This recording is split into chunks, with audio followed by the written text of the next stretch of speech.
How will we power our future? Can we create a healthy and clean economy? Climate One at the Commonwealth Club is at the forefront of the global debate about energy, economy, and the environment. Bringing together the brightest and most provocative leaders of our time, Climate One is the place where big ideas get heard. With thoughtful and insightful discussions on policy, business, science, and culture, Climate One founder Greg Dalton gets to the heart of the matter. It's our future. It's time to come together. The national uprising ignited by the police killing of George Floyd and others has cast a spotlight on the country's embedded institutional racism, including the fraught relationship between environmentalists and communities of color. Air pollution, severe weather, and the economic upheaval brought on by climate disruption impacts underserved communities first and worst, yet their voices are often left out of policy responses and market solutions. How can leaders of color be included in the fight against climate change? What can white allies do to create a cleaner economy that is inclusive and actively anti-racist? Joining us today are Mustafa Santiago Ali, Vice President of Environmental Justice at the National Wildlife Federation, Dr. Robert Bullard, Distinguished Professor of Urban Planning and Environmental Policy at Texas Southern University, and Glynda Carr, President and CEO of Higher Heights for America. Real talk about the relationship between racism and climate, today on Climate One. I'd like to begin today's program with inviting everyone to take a breath. And we're going to talk about breath. And this take is long, slow, smooth, deep inhalation. And then a long, slow, smooth, complete exhalation. Humans breathe about 25,000 times a day, but what they breathe and how they breathe is a lot of racial connotations. COVID attacks the lungs, coal attacks the lungs, and lately police have been attacking lungs. Mustafa Santiago Ali, you often talk about breath in your talks. So tell us about the meaning of breath, especially now. Well, breath is life. From the moment that we come from our mothers, the first thing we do is take that breath, which brings life into our bodies in this world. And unfortunately, we know that so many of our communities, Black communities, brown communities, indigenous communities, sometimes even lower wealth white communities, don't have that opportunity. And they don't have that opportunity because there's intentionality by folks, both in the past and in the present, and limiting folks' ability to be able to take that breath. And that's why in this moment, we also talk about that racism, systemic racism, plays into that paradigm and to that set of actions. And hopefully today we will unpack what that looks like and how we can rectify the situation that has been perpetuated by both politics, policy, and in everyday folks' lives. Glynda Carr, when you take a long, deep breath, how does that affect you, given everything that's been happening in our country lately about breathing? Yeah. So recently, a colleague of mine shared a song that her mother-in-law wrote. And it was a song in tribute to George Floyd. And in that, she says, "I can't breathe, let me breathe, hear me." And I think those three short phrases shares a little bit about how African Americans are feeling in this moment, how Black and brown communities are feeling in this moment, and frankly, how the world is feeling. The notion of being able to be free to take a full breath and use this moment for those who can to fill up and fill our democracy in a way that can envision a pathway forward. It is a luxury, unfortunately, in our society to breathe. The attack on Black and brown lives and our ability to not only breathe because we've been constrained by institutional racisms for centuries, our ability to breathe when we continue to see police brutality choking Black lives, our ability to breathe so we can imagine a world rid of, pollution, rid of racism, rid of a politically toxic, racially divisive time that we're living in. But in that moment when we breathe, there's clarity about a pathway forward. Dr. Bullard, your thoughts? You've been writing books with very prescient titles, Dumping in Dixie, The Wrong Complexion for Protection. When you think about breathing and the work you've done, what really fills your mind and your heart? Well, the first thing I think of is that breathing is natural. And what's unnatural is when breathing can be hazardous to your health. And for too long, our lives have been snuffed out and somehow demeaned because we have not been allowed to breathe freely.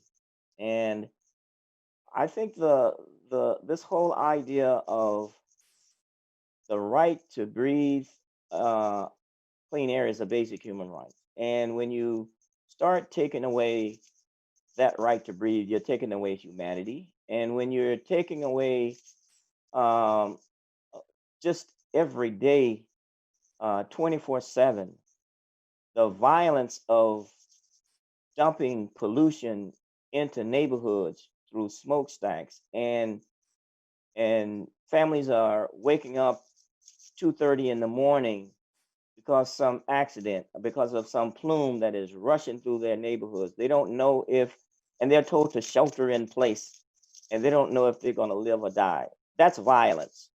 It's the same kind of violence that we see, the police violence that's snuffing out Black lives and killing people and creating this mental stress and trauma. When we see those videos daily and running, looping, that Mm. is causing trauma, which is PTSD. That kind of violence is taking its toll. And I think everybody knows it now. These demonstrations are really showing that, not just in this country, around the world, that this is unjust, this is barbaric, and we need to stop it right now. That comment, Dr. Bullard, about the plume in the middle of the night reminds me of a Chevron refinery that caught fire in Richmond, California. An investigation showed that there actually had been a bypass, that the refinery had, there was a 100-foot bypass to bypass some of the safety monitoring equipment. And I don't know that there was ever any accountability for the company for, there was an investigation that perhaps may have evaporated in terms of how did that pipe bypass the monitoring equipment, and who did it, and who was ever held accountable for that. Dr. Bullard, your university is right next to Jack Gates High School, where George Floyd went to high school. That's where there's been some memorial services there recently. So tell us about that school, and really, this is very close to home for you. Well, you have to understand, Jack Yates was somebody. I mean, this is a former slave who started the first schools in Texas, and Jack Yates in the Third Ward. Jack Yates um, was a man. He was a visionary. He saw that Black people, once they were freed, need to be educated, and that school sits right next to Texas Southern University, which was founded to educate Black folks because we couldn't go to the University of Texas. And so when you talk about the history and you talk about the birth of the school, Jack Yates High School, and Texas Southern University, and the segregation that created, Black folks being in one area. Third Ward is a very close knit community, and so that history and that solidarity is something that really was lifted up, not just in the Houston Third Ward, but across Houston. Houston right now is, for, this past week was ground zero for a lot of this activity in terms of unpacking and dismantling racism, systemic racism, Mm. and owning up to the fact that racism is embedded in America's DNA. And for 401 years, since 1619, we have somehow tried to hide that fact. So now I think it's out of the box, and I don't think you can put it back in the box. It's like toothpaste. Mustafa Santiago Ali, a report by Bloomberg last year found that the fossil fuel industry is much more ethnically diverse than the clean energy sector. The solar industry, for example, has 250,000 workers, and about 75% of them are white. A recent academic study found lower adoption of rooftop solar in communities of color, even after adjusting for income and home ownership. What's going on there? You know, there's a saying, if you're going to talk about it, be about it. And, you know, it's really interesting that, and I've said this before, and I've had some pushback from some folks, you know, it's not only workers inside of this new green, clean economy, because that's one, you know, people love for us to be focused on that. And that is an important conversation. The other part of it is ownership, because ownership then means that you can prioritize, you can make the right decisions, and you can make sure that your services and your resources can then be anchored in certain communities and can revolve around inside of those communities. And that is a missing part of this conversation. It's almost like the conversation that we have, and Dr. Bullard touched on it a little bit there. When we look at all the major green groups, we don't see an African American or a Latinx person leading any of those, but the Heritage Fund or the Heritage, whatever the other part of the name is, they actually have an African American woman who runs that. Now, I don't agree with Heritage policy. Foundation, the conservative think tank. Foundation, yes, right. Yeah, so I don't agree with the policies that they support and they move forward on. But if they can do it, how is it that these organizations that focus on environmental conservation, climate can't do it? And then, of course, we flip the coin over and we look at the clean economy, and we don't see folks doing the right things yet in that space. It's important. The work that can come out of there is important. Us, you know, transitioning from fossil fuels is important, but it's also as important that we don't take this, you know, a paradigm from one impacting negative side and then transfer that to the green side. So we got to make sure that we don't, you know, continue the sins of the past, if I can say it that way.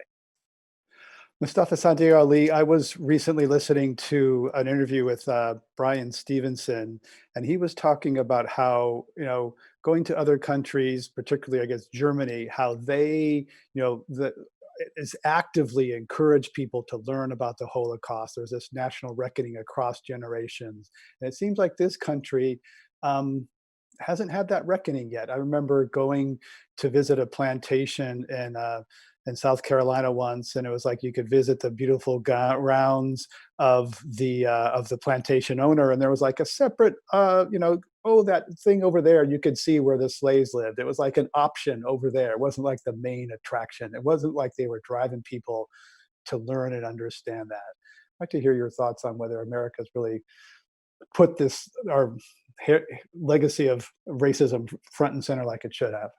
Well, I think America's afraid to, because if you put it front and center, if you integrate it into the educational system as a part of our history, both the dark days and where we are in this present moment, then you have to do something about it. And it's very difficult for America to admit that it was a part of genocide for our indigenous brothers and sisters. It's hard for America to also talk about snatching the lives of Africans and bringing them to this country so that you could have free labor. It's difficult for our country to also focus on the fact that they brought Chinese brothers and sisters over here to build the infrastructure on the railroads and then turn their back on them after that and ostracize them. So for America to truly be able to highlight the injustices, the systemic racism that we're talking about today, would then mean that you also have to figure out a way that you are going to address both those past and present injustices that continue to happen. And that may come in the form of reparations. That would definitely come in the form of making sure that there is legislation, both on the federal and the state level, that rectifies those situations. And that also means that there has to be resources placed into that overall equation, because words without resources have little meaning. So I think it's difficult for our country up to this moment to be able to actually honor the lives that have been sacrificed so that this country could be in the positioning that it is. But I will also say that this is a new moment. This is a new time. And young people and many others are refusing to have the 21st century look like the previous centuries. So we have to see what that's going to actually look like. And of course, mobilization, building coalitions, and many of the other aspects that are necessary for true change to happen will have to all come together. Glynda Carr, the climate and environmental conversation is often separate from conversations about housing, jobs, equity, those sorts of things. How do you see them as connected? I mean, racism is everywhere and carbon pollution is everywhere. They're both systemic problems, but they're often thought of as separate. Yep. At the end of the day, we will continue to have siloed conversations. I do think for us to step into this moment where we can truly reimagining an America we can all believe in, we have to look at the intersectionality of this moment. And at the end of the day, Black women want what white women want, who want what Black men want, who want what white men and our other communities of color want. We want economically thriving, educated, and healthy, safe communities. And if we could meet, in the intersection to be able to talk about the nuances of that and why we haven't been able to achieve that. And part of the reason why we haven't been able to achieve that is because of the ability not to have brave conversations about the inequalities in this country. And so what has happened, with I think the intersection, when you talk about meeting at the intersection in 2020, we are moving towards a presidential election in November during one of the most politically toxic and racially divisive times. We are in 2020 with the backdrop of COVID-19 and like literally breaking open the racial disparities, on mainstream TV and our social platforms about how COVID-19 is impacting communities of color. Then insert, a continued drumbeat on the attack of Blackness, and then insert yet another conversation about the Amy Coopers of the world racializing the ability for a Black man to walk in Central Park as a bird watcher. That all of those pieces have now hit an intersection that we can truly have conversations about how do we talk about the intersectionality of raising the next generation of whole Americans. And that has to be a connection about my ability to economically thrive, my ability to ensure that my children are educated, to imagine a world where we are all safe, and that it's not just the color of our skin that dictates our ability to walk down the street and not be afraid of not being able to come home. Mustafa Santiago Ali, you used to work for the Hip Hop Caucus. There's a lot of talk about how Joe Biden needs Black voters to win in 2020. What do you see there and that connection? And does it connect to the issues we're talking about, environment and climate, or have they've been pushed aside?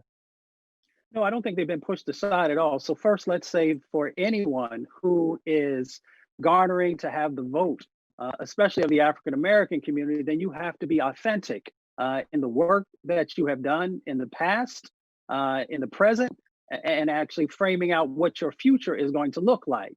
So if you're not willing to do that, then you're going to have a very difficult time in gathering those votes that are so critical. The beauty of working at the Hip Hop Caucus, and shout out to Rev Yearwood for helping to actually found that entity, which was transformational in its moment when it was founded, and of course today is needed more than ever, is that you have to reach young people.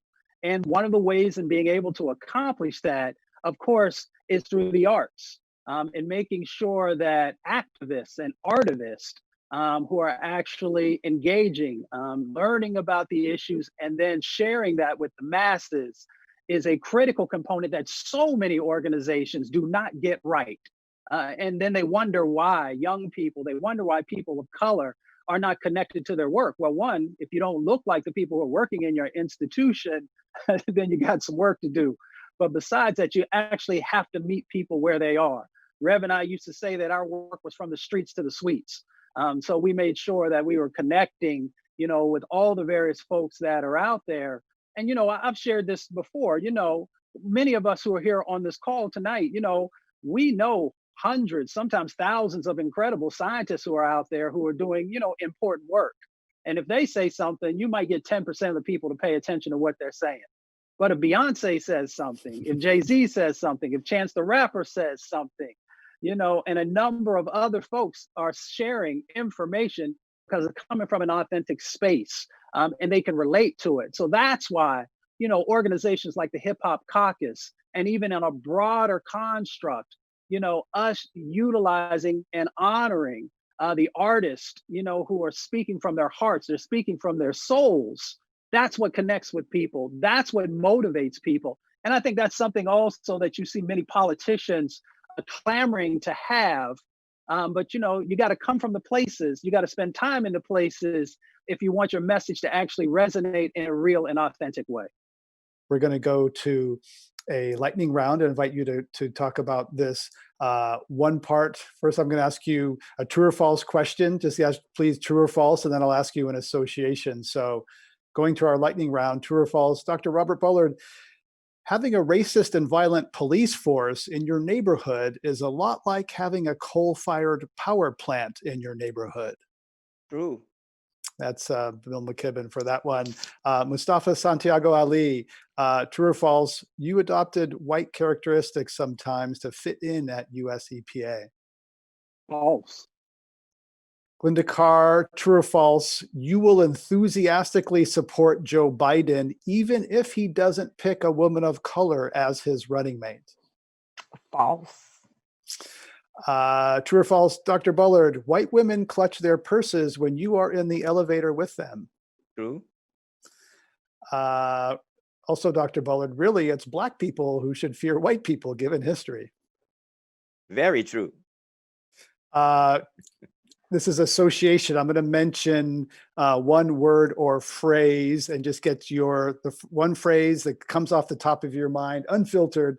When I mention Glynda Carr, when I mention Angela Davis. Powerful. Also for Glynda Carr, Amy Cooper. Typical. She's the woman who called 911 in Central Park. Mustafa Santiago Ali, what comes to mind when I say 1619?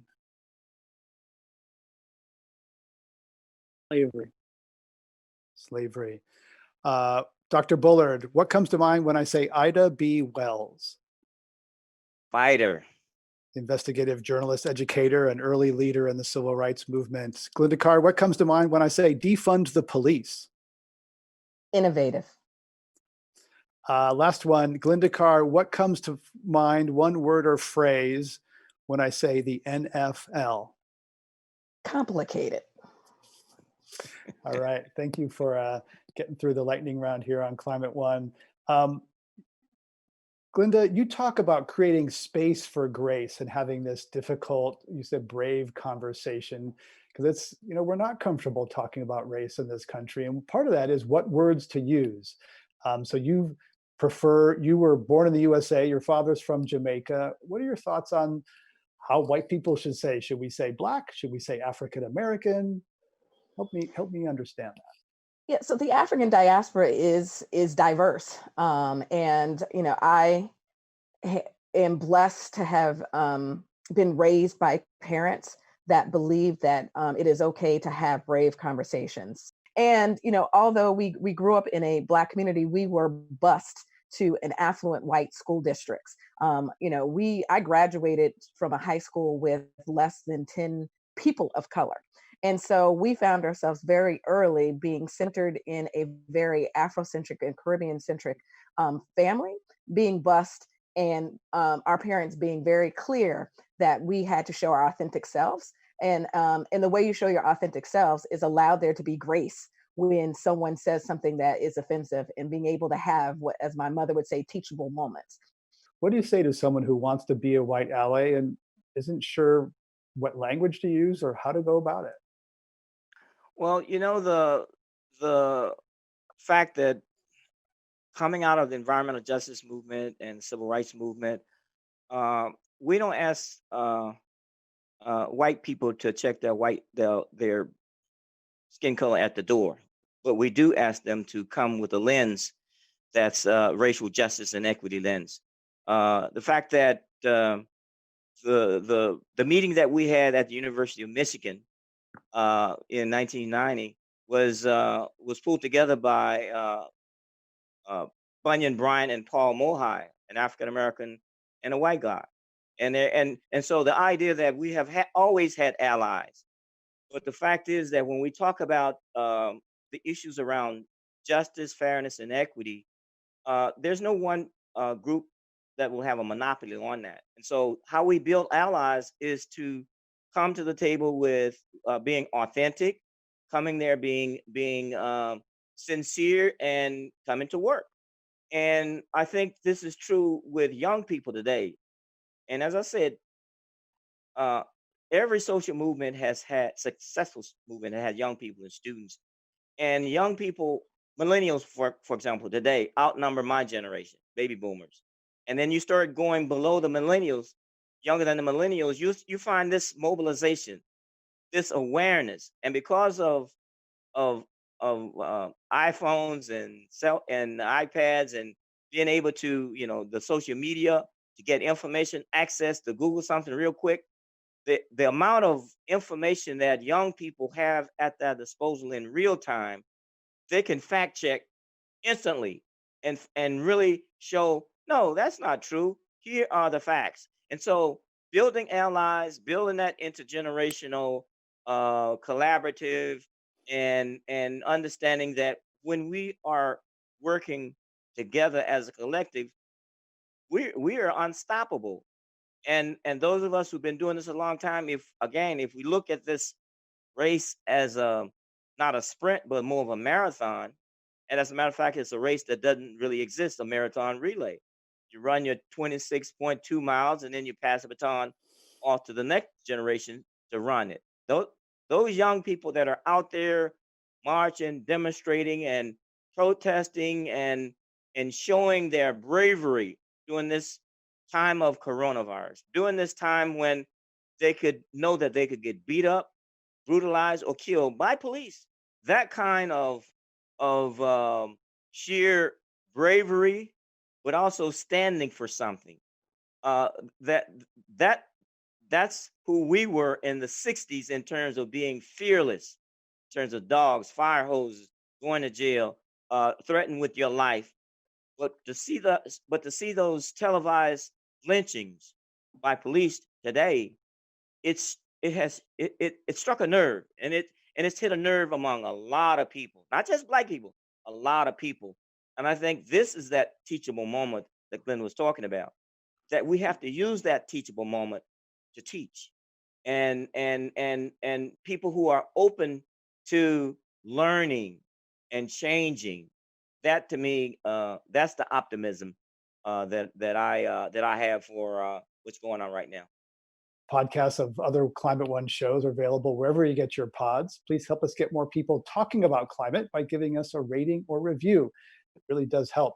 I'm Greg Dalton. Thanks for joining us online. We'll see you next time, everybody.